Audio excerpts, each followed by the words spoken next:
Bonjour à tous. Alors aujourd'hui, nouvelle émission consacrée à la navigation héroïque, au thème symbolique et mythique de la navigation du héros.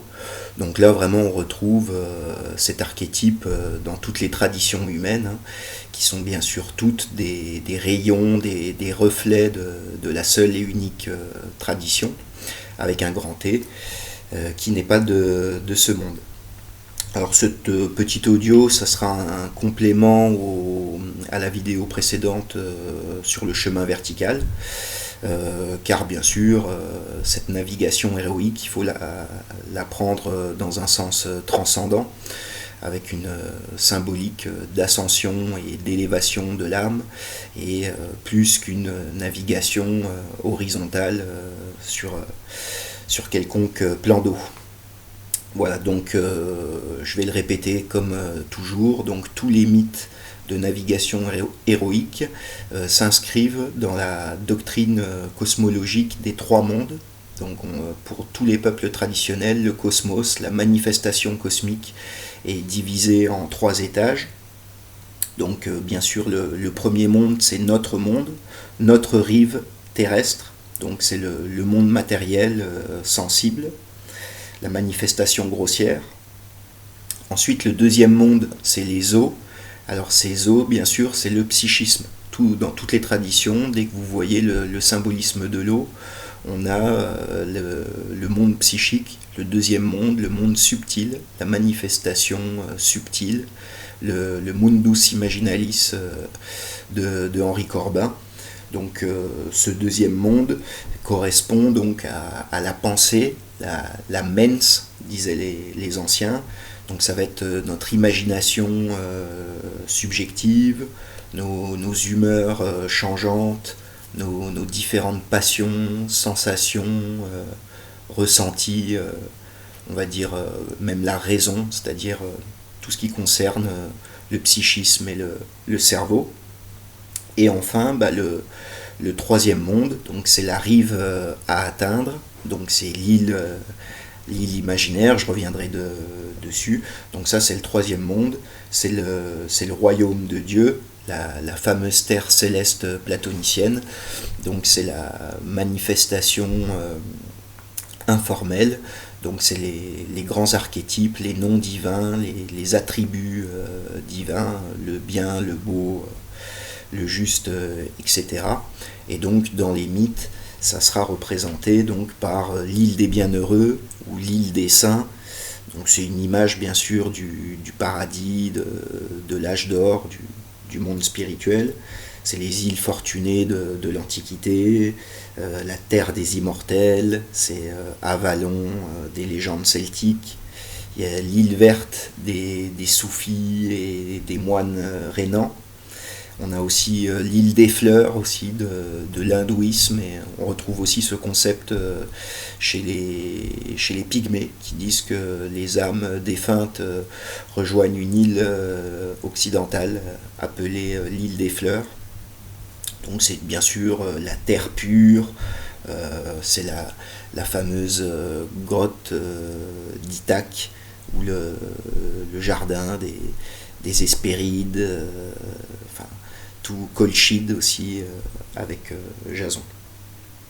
Donc il faut bien comprendre que cette navigation héroïque s'effectue donc dans le deuxième monde, dans la manifestation psychique subtile, dans le monde imaginal. Et donc la barque, le bateau et l'arche, on peut dire que c'est le corps spirituel, la partie transmigrante de l'âme individuelle, notre Atman, comme disent les hindous, notre véritable moi. C'est notre véritable personnalité qui navigue, qui contrôle, qui vainc et maîtrise l'individualité changeante, représentée par les eaux. Donc la barque flotte sur les eaux. Et là, on a une multitude d'exemples, comme par exemple tous les prophètes sauvés des eaux, ou qui marchent sur les eaux. Bien sûr, on a toutes les légendes autour de la barque solaire égyptienne qui navigue dans le monde des morts pendant la nuit, l'arche de Noé qui bien sûr échappe au déluge. On a bien sûr le navire Argo de Jason. On a bien sûr tous les peuples tribaux maritimes, comme en Océanie. La barque est toujours sacralisée et a une importance énorme dans la vie du clan. Et bien sûr, rappeler aussi que arche, c'est archer, donc le principe. Donc cette barque, on peut dire que c'est la part de nous-mêmes qui peut être sauvée. Et donc ça ramène bien sûr aussi au symbolisme des patriarches, des fondateurs de religion et de toutes les légendes du déluge. Et là vraiment on retrouve cet archétype partout sur Terre, hein, bien sûr. Alors je vais vous citer plein de personnages, des héros fondateurs représentés sur des barques ou alors des patriarches échappant au déluge. Donc on a bien sûr Janus, hein, la barque de Janus. On a Saint-Pierre, hein, la fameuse barque de Saint-Pierre. On a chez les Sumériens la légende de Xisuthros, le roi qui échappe au déluge et qui enfouit la connaissance sacrée pour le cycle d'après. Donc comme je l'ai dit, il y a Noé, il y a Yu le Grand dans les légendes taoïstes. Donc c'est un père fondateur aussi, un héros mythique qui canalise les eaux, fait des irrigations, assèche les marais, enfin organise le territoire et il est toujours représenté sur une barque. On a les fameuses légendes du dieu blanc précolombien, donc Viracocha. C'est des hommes blancs barbus qui arrivent par bateau pour donner la civilisation et la culture au peuple d'Amérique du Sud. On a bien sûr la fameuse légende de Deucalion, hein, c'est le déluge grec. Deucalion et sa femme Pyrrha qui échappent au déluge et qui repeuplent l'humanité. Et on a bien sûr les Manus de l'hindouisme, donc c'est le grand archétype du père fondateur, du héros qui conserve la connaissance et les vérités sacrées, on peut même dire la tradition, qui fait le lien entre deux cycles en traversant le déluge. Donc il faut bien comprendre, comme je l'ai dit, que cette arche, c'est un corps spirituel, c'est ce qui permet à l'âme d'échapper aux eaux inférieures, qui sont bien sûr ce que j'appelle l'âme basse, donc ce psychisme changeant qui est lié à la condition terrestre, donc lié aux besoins de la survie, comme je le dis, du ventre et du bas-ventre, du sexe, c'est-à-dire de la reproduction de l'espèce. Mais cette partie-là reste dans la tombe et il faut passer outre, donc grâce à on peut dire oui, ce corps spirituel ou cette partie subtile qui transmigre pour atteindre finalement le troisième monde, qui sera bien sûr l'île des bienheureux, l'île verte. Je vous mettrai d'ailleurs les liens de quelques articles sur l'hyperborée, le symbole du Nord, hein, parce qu'on retrouve également le même archétype, par exemple avec Pythéas de Marseille, qui décide de prendre son bateau pour aller explorer le Grand Nord et qui décrit l'hyperborée. Et sur l'archétype de l'île, qui est vraiment, comme je vous le dis, quelque chose qui se retrouve partout. Alors je vais vous lire aussi, tiens, dans les exemples, j'ai oublié de vous donner un exemple, c'est aussi les fameuses barques, les passeurs d'âmes qui amènent les âmes dans le monde des morts. Et donc là j'ai mis la barque de Charon ou de Charon dans l'Antiquité. Et donc c'est le passeur des âmes qui amène les âmes aux enfers, dans l'Hadès. Alors je vais vous lire une citation de Julius Evola sur la navigation héroïque qui va récapituler mon propos. Alors c'est dans les symboles et mythes de la tradition occidentale. Alors ouvrez les guillemets, la navigation, et en particulier la traversée des eaux tumultueuses, a été traditionnellement élevée à la valeur de symbole dans la mesure où les eaux, celles des océans comme celles des fleuves, ont toujours figuré l'élément instable, contingent de la vie terrestre, de la vie sujette à la déchéance, à la naissance et à la mort.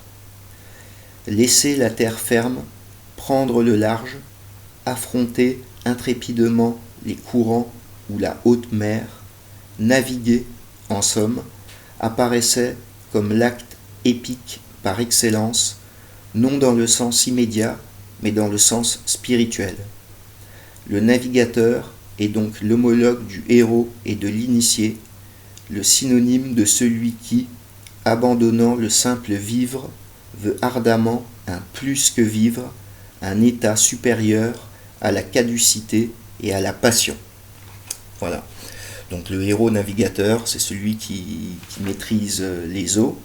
Donc ces eaux, comme je l'ai dit, c'est le psychisme inférieur. Alors Platon parle de fleuve des sensations dans le Timée. Il parle aussi dans sa politique de l'océan sans fond de la dissemblance. Le Corpus Hermeticum parle du flot de l'ignorance qui emporte avec eux l'âme emprisonnée dans le corps. Saint Augustin parle des eaux qui sont dénuées de substance. Et sinon, on connaît les textes chinois ou hindouistes qui parlent du torrent par lequel l'être est emporté, le courant des formes, le flot agité de la mer des passions. Et je rajouterai bien sûr la célèbre phrase d'introduction du manuel Yoga Sutra. Donc c'est attribué au sage Pantajalini, le fondateur du yoga. Donc cette phrase toute simple, le yoga est la cessation délibérée des vagues spontanées de la pensée. Voilà.